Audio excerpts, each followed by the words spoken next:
Hello అండి విజ్ఞాన్ గారు. నమస్తే. జయా బచ్చన్ గారు అప్పుడప్పుడు కాస్త స్లోగా వెళుతున్నప్పటికీ అప్పుడప్పుడు కాస్త వార్తల్లో కూడా వెళ్తూ ఉంటారు. కాస్త అగ్రెసివ్గా ఉంటారు. తను ఏదనుకున్నారో అది ముక్కుసూటిగా మాట్లాడడంలో జయా బచ్చన్ గారు కూడా ముందుంటారు అని. ఇప్పుడు అక్షయ్ కుమార్ గారి సినిమాకి సంబంధించి ఈ మధ్యకాలంలో టైటిల్కి సినిమాకి సంబంధం ఉండట్లేదు, అన్నీ తిట్లే కదా. పూరి జగన్నాథ్ గారి సినిమా ఇడియట్ గుర్తుందా? అప్పటి నుంచి స్టార్ట్ అయింది కదా అన్ని. ఏంటి ఈ టైటిల్ అనుకున్నాను. నిజం చెప్పాలంటే మనకి టైటిల్తోనే సినిమాకి వెళ్తాం. అవి మనకు చాలా ప్రశాంతంగా చూడగానే వినడానికి వినసొంపుగా అనిపించాలి. ఇడియట్ ఇలాంటి మాటలు కాస్త ఇబ్బందికరంగా అనిపిస్తాయి, కానీ అది చూసాక మనం సాటిస్ఫై అయిపోతాం. సో ఈ పేర్లకు సంబంధించి ఒక్కొక్కసారి వివాదాస్పదం అవుతున్నాయి. బట్ ఒక్కొక్కసారి ఇవే టైటిల్స్ ఎందుకు పెట్టారో కూడా మనకు సినిమా చూస్తే అర్థమవుతూ ఉంటుంది.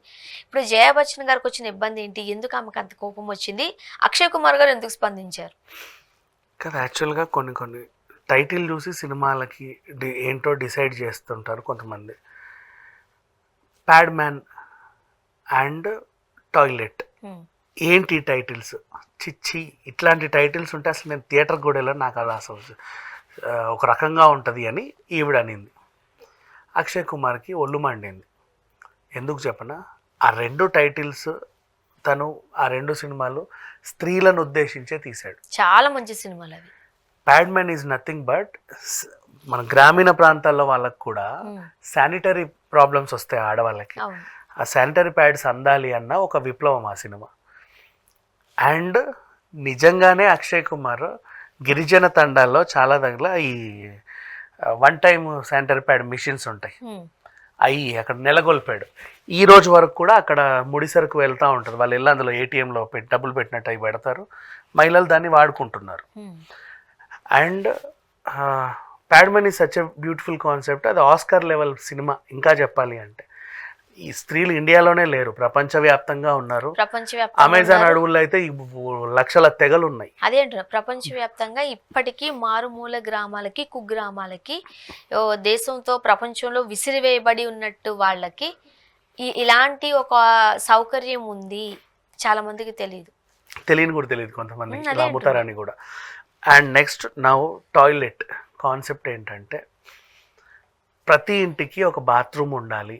ఆడవాళ్ళు కానీ ఎవరైనా సరే, ముఖ్యంగా ఆడవాళ్ళు స్నానాలు చేయడానికైనా దేనికైనా సరే చాలా ఇబ్బంది అవుతుంది. నిజంగా జరిగిన కొన్ని ఘటనలు చూసాము. ఎక్కడో ఛత్తీస్గఢ్ సంథింగ్ గతంలో ఒక వార్త చూసాను, గూగుల్లో కొడితే వస్తుంది, మేబీ ఊరి పేరు నేను తప్పేమని చెప్పి ఉండొచ్చు. ఇదేంటంటే పెళ్ళయింది అమ్మాయికి, ఇంటికి వచ్చిన తర్వాత వాళ్ళ ఇంట్లో టాయిలెట్ లేదని చెప్పేసి విడాకులు ఇచ్చింది. మీ ఇంట్లో టాయిలెట్ లేదేంటి సంఘటనలు ఇలా ఉన్నా. మేమందరం చిన్నప్పటి నుంచి చెంబట్టుకొని అక్కడికి వెళ్ళే వాళ్ళం, పక్కనే నది పారుతుంది, మేము అందులోనే స్నానాలు చేసి no I need a toilet. ఇంకొక సినిమా పృథ్వీదే ఆడు జీవితమే, నీకు ది గోట్ లైఫ్ తెలుసా? గోట్ లైఫ్లో కూడా వాళ్ళు స్నానాలకి అక్కడికే వెళ్ళేవాళ్ళు. స్టార్టింగ్లో బాగా గమనించుంటే హీరోయిన్ని తీసుకెళ్ళి నీళ్ళలో పెట్టాడు, తర్వాత ఫ్లాష్ బ్యాక్స్లో తర్వాత అక్కడికి వెళ్ళాడులే, నెక్స్ట్ స్టార్టింగ్ వచ్చే స్టోరీలో నీకు కనపడుతుంది. అట్లాంటి ఏరియాస్లో అంటే కేరళలో కూడా కొన్ని మారుమూల పల్లెళ్ళల్లో ఇంటింటికి నది ఉంటుంది వాళ్ళకి, అలా పారుతూ ఉంటుంది. ఆ ఇల్లు అక్కడ దాకా వస్తుందా, అక్కడే బాత్రూమ్కి వెళ్ళి మళ్ళీ స్నానాలు చేసి వచ్చేవాళ్ళు. ఇట్లాంటి సంఘటనలు చాలా చోట్ల ఉన్నాయి. But washroom is a need. నీకు ఇంట్లో కిచెన్ ఎలా కావాలో, నీకు బెడ్రూమ్ ఎలా కావాలో బాత్రూమ్ కూడా ఉండాలి.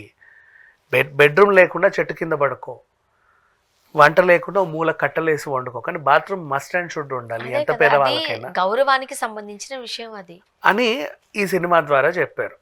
ఇప్పుడు ఇంత గొప్ప సినిమా గురించి జయా బచ్చన్ లాంటి ఒక లేడీ, ఒక స్టార్ హీరోకి భార్య, ఒక మంత్రి పదవి స్థానంలో ఉన్నటువంటి లేడీ, నువ్వు పార్లమెంట్కి వెళ్ళినా, రాజ్యసభకి వెళ్ళినా, లోక్సభకి వెళ్ళినా, పార్లమెంట్లో లేదా ఎక్కడికి వెళ్ళినా గొప్పగా చెప్పాలి.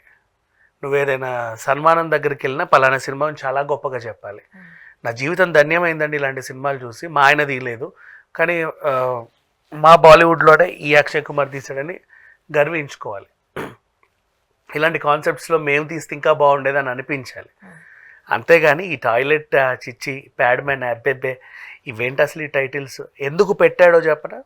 టాయిలెట్ అని రీచ్ అవ్వాలని జనాలకి ఇంకా చక్కగా. ఇప్పుడు లంచ్ బాక్స్ ఏంటి అప్పట్లో డబ్బా వాళ్ళే ఉండేవాళ్ళు ముంబైలో, మనకి ఇక్కడ లేరు హైదరాబాద్లో, కానీ ఇంటింటికి వెళ్ళి క్యారేజీలు అంటే కలెక్ట్ చేసి ఇచ్చేవారు. పొద్దున్నే వండాలని లేదు కదా పాపం, వాళ్ళని ఎందుకు ఇబ్బంది పెట్టాలనేసి మీరు ఆఫీస్కి చావండి, ముందు ఇడ్లీయో వడో వేసిస్తుందిగా, మీ లంచ్ నిదానంగా ప్రిపేర్ చేసి డబ్బా వాళ్ళకి ఇస్తే వాడు తెచ్చిస్తాడు. ఆ లంచ్ బాక్స్ సినిమా అది ఆయన చాలా పెద్ద హిట్. నెక్స్ట్ తర్వాత దాని కాన్సెప్ట్లోనే డ్రగ్ కాన్సెప్ట్ వచ్చింది మొన్న, డబ్బా కార్టెల్.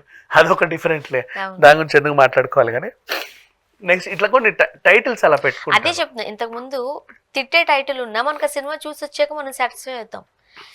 మరొక పక్క ఇలాంటి సినిమాలు వచ్చినప్పుడు ఎందుకు ఆయిదా అని అనిపిస్తుంది, కానీ అందులో తప్పు అని మనకే అనిపించట్లేదు. జయ బచ్చన్ గారికి ఎందుకు అనిపించిందా అని. అంటే అక్షయ్ నచ్చాడు ఈ అమ్మాయికి. నచ్చరా? ఓకే.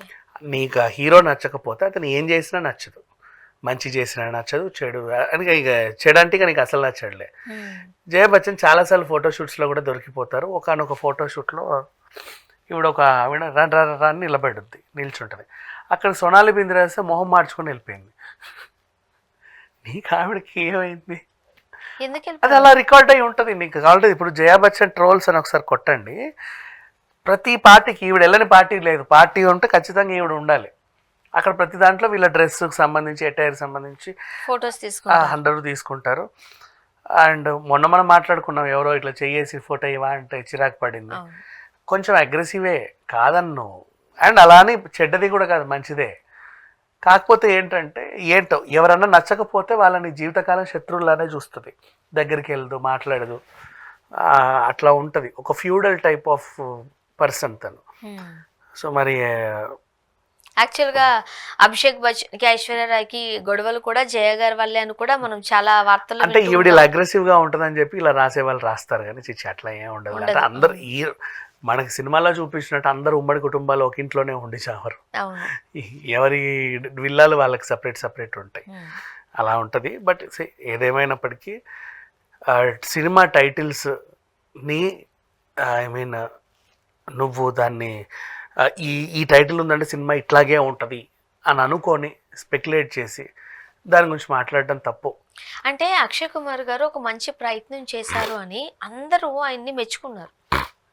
ఫర్ ఎగ్జాంపుల్ మనకి ఏమన్నా కాంట్రవర్సీ అటు ఇటు ఏమన్నా టాక్ వచ్చింది అనుకోండి, మనం దాన్ని ఏదైనా అనొచ్చు, కానీ అందరూ మెచ్చుకున్నారు ఆ సినిమాలకి సంబంధించి. ఒక రకంగా చెప్పాలంటే చాలా డేర్ చేశారని కూడా అన్నారు. అంత మంచి పేరు వచ్చిందని కూడా జయ గారు అనేస్తే రేపొద్దుట ఇబ్బందికరమైన పరిస్థితులే యాజ్ ఏ మహిళగా అని తనకి ఇబ్బంది. ఎందుకంటే తీసిన 2 సినిమాలు మహిళలను ఉద్దేశించే, ఈ రోజు వరకు కూడా మహిళలకు సేవ చేస్తూనే ఉన్నాడు. చాలా మందికి తెలియదు ఈ విషయం. అవును, అప్పుడెప్పుడో సోను సూద్కి, అక్షయ్ కుమార్, తాప్సీ, రామ్ చరణ్, ఎన్టీఆర్ వీళ్ళల్లో ఎవరికి అవార్డు ఇవ్వాలి అనే ఒక క్వశ్చన్ వచ్చినప్పుడు చాలా మంది సోను సూద్, అక్షయ్ కుమార్, ఫస్ట్ లేడీ కదా తాప్సీ ఎందుకు, షీఈ్ యాక్చువల్లీ అడ్వకేట్, విలేజ్లో ఆడవాళ్ళ కోసం చాలా చేస్తుంది, చాలా మందికి తెలియదు అది, ఎవడో రాస్తే తప్ప. అక్షయ్ అంటావా కనీసం ఒక 60 పైగా గిరిజన తండాలకి గత ఒక 10 ఏళ్ళుగా అనుకుంటా ఇప్పటి వరకు హీఈస్ డొనేటింగ్. అండ్ అక్షయ్ గారు కూడా కోపం వచ్చింది, ఆయన కూడా ఏదో అని ఏమన్నాడు, నా సినిమాని విమర్శించే స్థాయి ఎవరికీ లేదు, ఏ బేవకూఫ్ కూడా నా సినిమా చూస్తే ఇలా మాట్లాడ్డాను అన్నారు. మీకు అంత నుంచి ఏమంటారు చెప్పు. ఆయన కూడా కోపం వచ్చింది, ట్రైలర్ చూసినా కూడా అలా మాట్లాడరే, బట్ అలా అనకూడదు కదా. అది ఒక మంత్రి స్థాయి వ్యక్తి అలా మాట్లాడితే బాగోదు, జనాలకి ఇన్ఫ్లుయెన్స్ ఉంటుంది, కొంతమంది అసహ్యంగా చూస్తారు. ప్రస్తుతానికి బాలీవుడ్లో ఇదే పెద్ద చర్చ. చూద్దాం. Thank you.